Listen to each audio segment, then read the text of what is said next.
क्षमा breaking Jain news.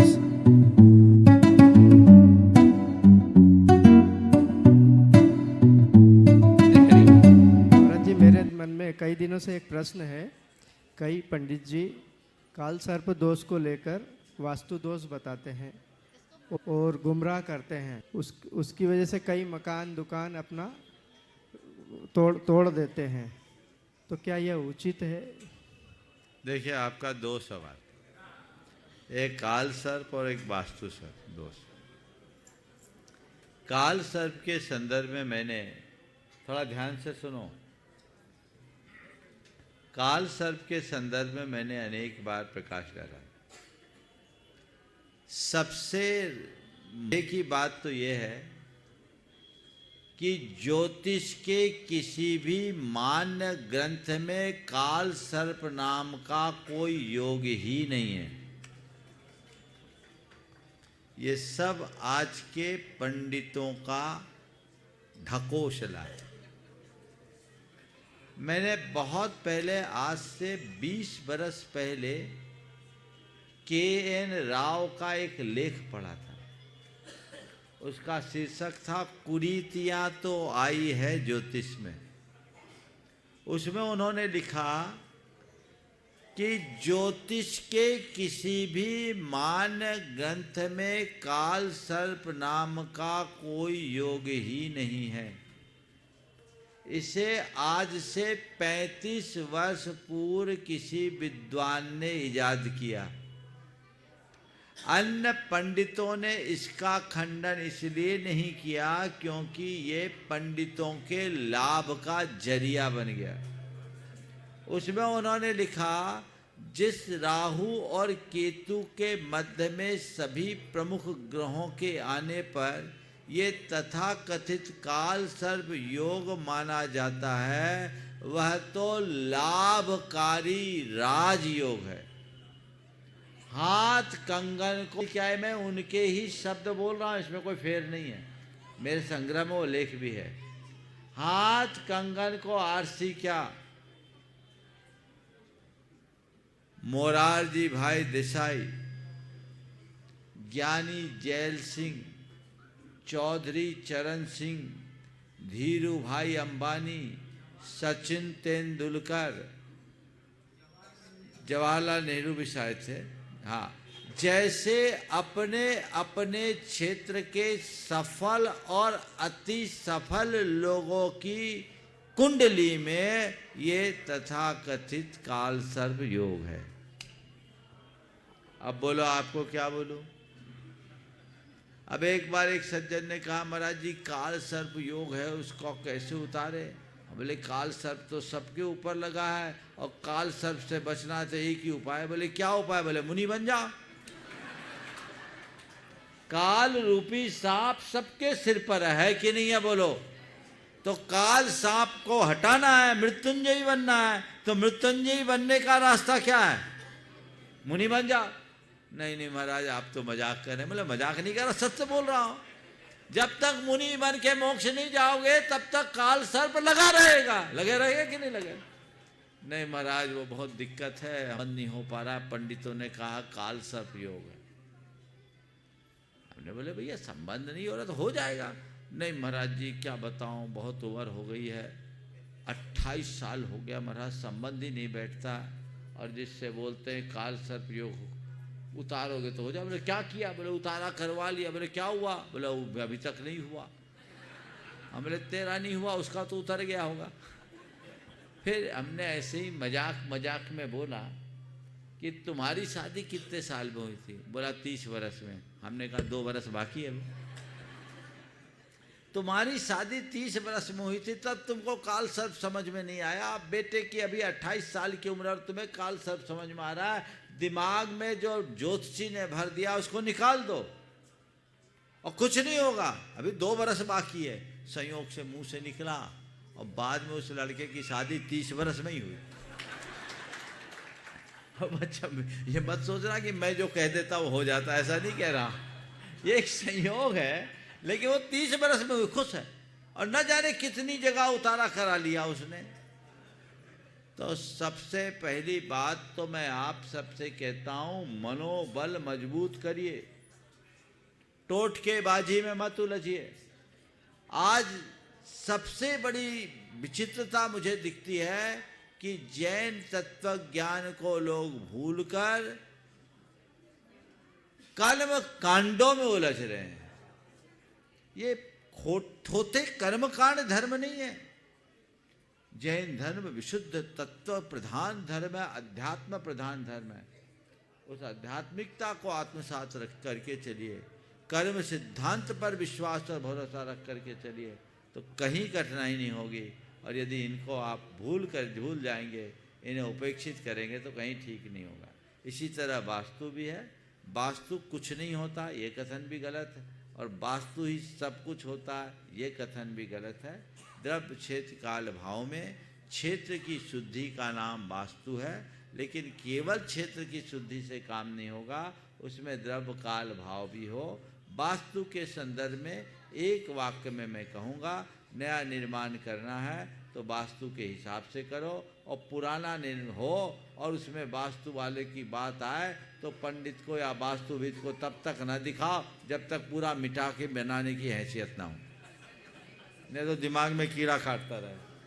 दिमाग में कीड़ा काटता रहेगा और बातें धरी रह जाएगी। यही सब वास्तु वास्तु वास्तु वास्तु गौण है, वास्तविकता मुख्य है, इसे ध्यान रख के चलो। तो महाराज जी, पंच कल्याणक प्रतिष्ठाओं में कुछ विसंगतियां देखने को आती हैं, और वो कैसे दूर की जा सके, शायद इस मंच से वो संदेश जाए। एक विसंगति थी कि नैन उन्मीलन में काजल लगाते थे, लेकिन आगम में कहीं उल्लेख नहीं है कि काजल लगाया जाए। केसर की सोने की सलाई के द्वारा ही नैन उन्मीलन होता है, लेकिन वो बंद हो गई है। नितिन भाई कहेंगे, हमने निवेदन किया तो वो बंद हो गई। साथ में खड़े हो आ जाओ। लेकिन जैसे कि ब्राह्मी सुंदरी को एक कहा जाता है मंच से कि उनके पिता को सिर झुकाना पड़ेगा, ये आगम में कहीं उल्लेख नहीं मिलता है।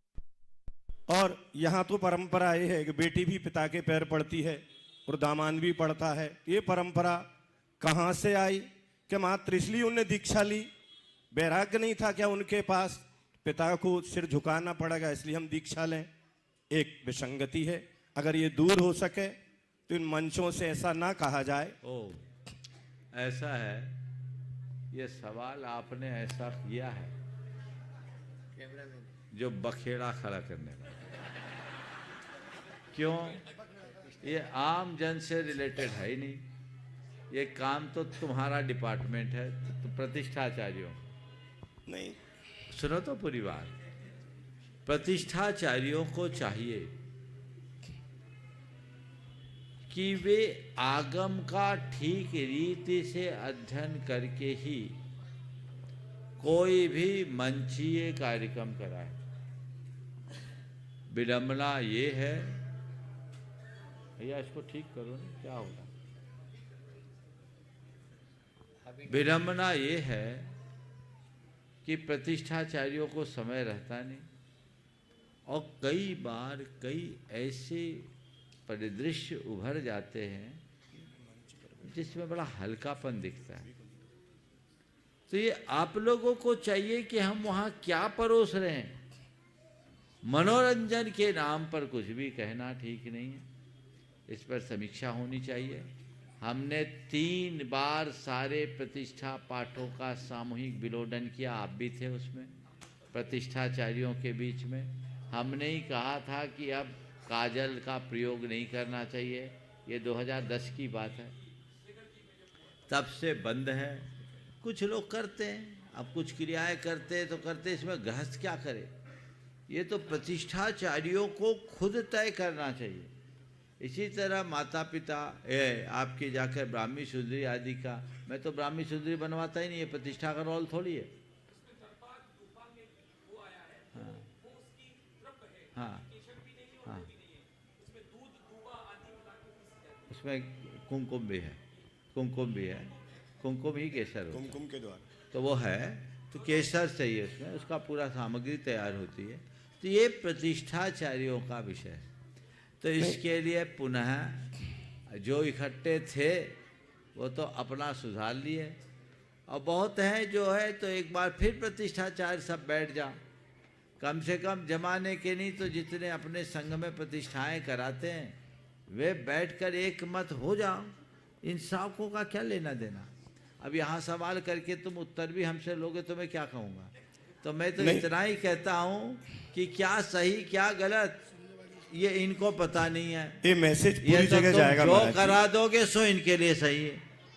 तो आप लोगों को खुद से समीक्षा करनी चाहिए, और समीक्षा करके एक सुनिश्चित करना चाहिए कि प्रतिष्ठा में हम कैसे मौलिकता को बचाकर भव्यता और नवीनता ला सके, ये चीजें लाकर किया जा सकता है। श्रीमती चंद्रकला जी पाटनी रांची, वे अपना प्रश्न कर रही हैं। उसके बाद में डॉक्टर दीपक जी जैन बीडी वाला परिवार से, जो शिरोमणि सरक से ढूंढाई के, वे तैयार रहेंगे।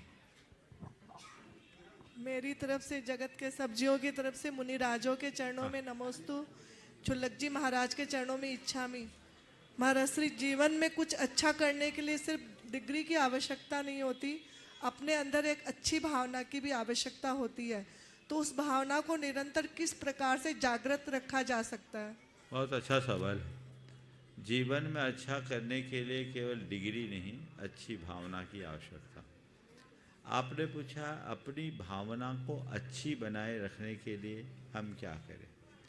अपनी भावना को अगर हम अच्छी बनाए रखना चाहते हैं तो हमें 4 बातों को ध्यान में रखना चाहिए।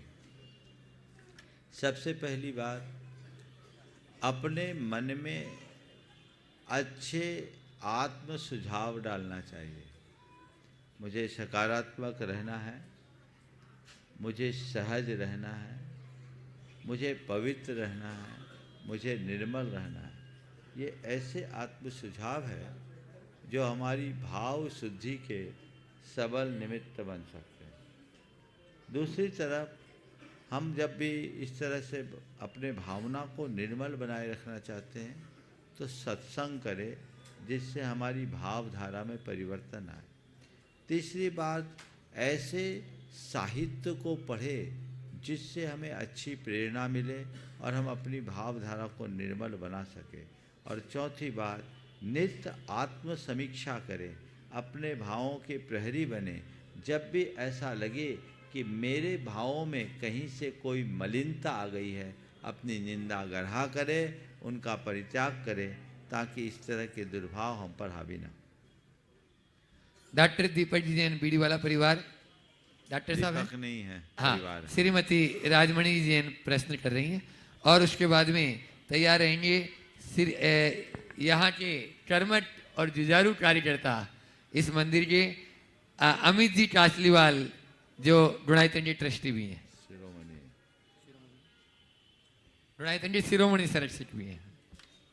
त्रय मुनिवरों के चरणों में सादर नमोस्तु। चुल्लक जी को इच्छा। बोलिए जल्दी। हाँ महाराज जी, मेरा प्रश्न है कि अभी विवाह का सीजन चल रहा है, तो मुझे एक विवाह में उपस्थित रहने का अवसर मिला। वहाँ पर एक विधानाचार्य ने जो फेरे करा रहे थे उसमें उन्होंने आदि पुराण का हवाला देके वो जो मड़वा हम स्थापित करते हैं शादियों में हम जो मड़वा स्थापित करते हैं और देवसात गुरु की पूजा या विनायक चित्र पूजा करते हैं, उसमें उन्होंने बताया कि मड़वा जो हम लगाते हैं वो आदि पुराण में उसका उल्लेख है। तो उसकी क्या प्रासंगिकता है विवाह में मड़वा को लगाने की? मंडप 4 लकड़ी वाला होता है, उसको लगाने की क्या प्रासंगिकता है? ओम ओम ओम। आपने जो सवाल किया है, एक बार मुझे आदि पुराण के इस विषय को ताज़ा करना पड़ेगा। आदि पुराण में इतना तो मुझे स्मरण में है, क्वचित पुण्याश्रम में ऐसा लिखा है, सिद्ध प्रतिमा साक्षी के ऐसा लिखा है, विवाह का संस्कार पवित्र स्थल में और सिद्ध प्रतिमा के साक्षी में करना चाहिए। लेकिन ये मंडप वाला प्रसंग मुझे फिर से देखना होगा। आदि पुराण में एक बार देख ले, अगर किसी ने कहा है तो हो सकता है उसमें होगा, देख के ही बताएंगे, ठीक। वो आदि पुराण में देखने के बाद बताऊंगा। आगे अमित। हाँ, अमित जी कासलीवाल शिरोमणि संरक्षक गुणायतन, और उसके बाद में अशोक जी दोषी धर्म प्रभावना समिति के अध्यक्ष तैयार रहेंगे। नमोस्तु गुरुदेव। गुरुदेव, ये जो उदासीन आश्रम परिसर जिसमें आज हम बैठे हैं, ये सन 1921 में हमारे पूर्वज हुकुमचंद जी सेठ सर सेठ हुकुमचंद जी साहब, कल्याणमल जी और कस्तूरचंद जी साहब ने ये इसका निर्माण किया था। और तब से लगभग यहाँ पर जितने ब्रह्मचारी भैया हैं उनके रहन सहन और उनके धर्म में, उनका वातावरण में समय निकले, इसकी पूरी व्यवस्था यहाँ पे की जा रही है। इसके साथ ही अमर ग्रंथालय और शोध संस्थान के नाम पे कुंद ज्ञानपीठ की स्थापना 1985 में मेरे दादाजी देव कुमार सिंह जी कासलीवाल द्वारा की गई थी। तब से यहाँ पे विभिन्न विषयों पर शोध का कार्य भी किया जा रहा है।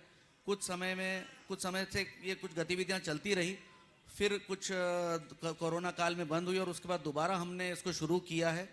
और प्राकृत की क्लासेज यहाँ पे ऑनलाइन नियमित रूप से चल रही हैं। साथ ही भूवलय ग्रंथ एक जो शोध का विषय है, उस पर यहाँ पे निरंतर कार्य किया जा रहा है। मेरे साथ में इंजीनियर अनिल जी जैन और डॉक्टर संगीता मेहता हैं जो ये कार्य को आगे बढ़ा रही हैं। अरविंद जी हैं जो इस पूरे कार्य को देख रहे हैं। गुरुदेव, जो भूवलय ग्रंथ है, ये 9वीं शताब्दी में इस ग्रंथ का लिखा था और ये करीब 50-70 साल पहले इस ग्रंथ को पंडित यल्लप्पा शास्त्री ने इसका डिकोड करना चालू किया था। इस कार्य में हमें आपका मार्गदर्शन चाहिए और मुझे थोड़ा इनको उपदेशित कीजिए कि हम इसको कैसे आगे बढ़ा सकें। देखिए, भूवलय आज के ज़माने में एक आश्चर्य, आचार्य कुमुदेन्दु द्वारा विरचित ये ग्रंथ, जिसके अर्थ को समझना ही एक बहुत बड़ी पहेली का उपयोग करके पूरी तरह डिकोड करने का प्रयास किया जा रहा है। विगत दिनों जब मैं आया था, मैंने उसे देखा, काफ़ी अर्थ में आप लोगों ने सफलता पाई है, लेकिन अभी इसमें और प्रयास की ज़रूरत है। और मुझे लगता है जिस दिन ये पूरी तरह डिकोड हो जाएगा, उस दिन हमें कई नए अर्थ की निष्पत्तियाँ देगी। सबसे पहले तो आचार्य कुमुदेन्दु की प्रतिभा को सब प्रणाम करें कि कितनी विलक्षणता उनके अंदर थी, जो इस तरह से श्लोकों की रचना की जिसमें जिधर देखो उधर से अर्थ निकलते हैं। वो अपने आप में आश्चर्य है। आप लोग ये डिकोड करने का कार्यक्रम कर रहे हैं, मेरा बहुत आशीर्वाद है कि इसे आगे बढ़ाएं। और मैं पूरे समाज से कहता हूँ कि हम अपना थोड़ा समय जैन धर्म और जैन संस्कृति के प्रचार प्रसार में लगाएं। जैन साहित्य के जिनकी इस तरह की कोई रुचि है, आप फालतू सोशल मीडिया में अपना घंटों बर्बाद कर देते हैं जिसका कोई अर्थ नहीं। यदि उस प्रतिभा को ऐसे रचनात्मक कार्य में नियोजित करें तो बहुत अच्छा काम हो सकता है। आज मेरे पास संगीता जी और निरुपमा जी आई थी।